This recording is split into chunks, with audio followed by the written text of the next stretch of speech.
এখন বিকেল বেলায় আজকে ইকো পার্ক ঘুরতে এসে একটা নতুন জায়গার সন্ধান পেলাম, সেটা হচ্ছে ডিয়ার পার্ক। এখানে টিকিট কাউন্টার আছে, টিকিট 50 টাকা করে পার পারসন। এখানে লেখা আছে প্লাস্টিক ফ্রি জোন। আর পার্কটা কখন থেকে কখন খোলা থাকে, 9টা 30 সকালে ওপেন হয়, 5টা 30-এ ক্লোজ হয়। এবং এখানে সমস্ত কিছু পার্কের নিয়মাবলী দেওয়া আছে, এখানে দিয়ে দিলাম। এখন বিকেলবেলায় পড়তি রোদ্দা এখন আমরা পেয়েছি।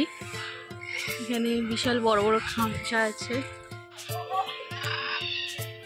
বিশাল উঁচুতে ওরা বসে আছে, প্রচণ্ড ডাকাডাকি করছে, মনে বলছে পার্ক বন্ধ করো, আর ভাল লাগছে না। এই পার্কটি আলিপুর জুর মতো অত বড় না হলেও তবে যারা ইকো পার্ক ঘুরতে আসছেন তাদের জন্য একটি উপরি পাওনা। যারা ভাবছেন ইকো পার্ক যাব না কিন্তু এই পার্কটার কি অ্যাক্সেস পাবো, তাহলে বলে রাখি হ্যাঁ পাবেন। গেট নাম্বার 6-এর একদম সামনেই কিন্তু পার্কটা আছে।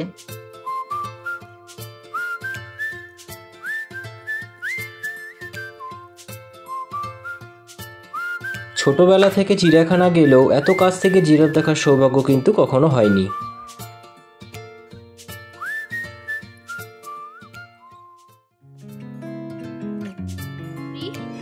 লরিকে আমরা পাচ্ছি না, লরি খুব চঞ্চল এখানে। ওই তো লরি উঠছে।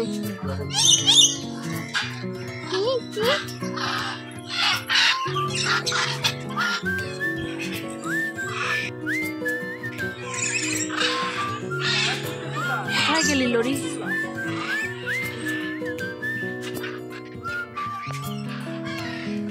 এখানে আরও ছিল বিভিন্ন প্রজাতির হাঁস, কাকাতুয়া, মাকাও, টিয়া পাখি এবং বিভিন্ন রকম জঙ্গলি পাখি। বিভিন্ন ধরনের বেবুনদের খেলা এবং অঙ্গিভঙ্গি দেখতে বেশ ভালোই লাগছিল, তবে আমরা দেখতে এতটাই মুগ্ধ ছিলাম ক্যামেরাবন্দি করা হয়নি। দেখা মিলল কিছু ফ্রেশ ওয়াটার ক্রোকোডাইলসেরও, 3টে ছিল ডাঙায় আর একটা জলে বিরাজমান ছিল।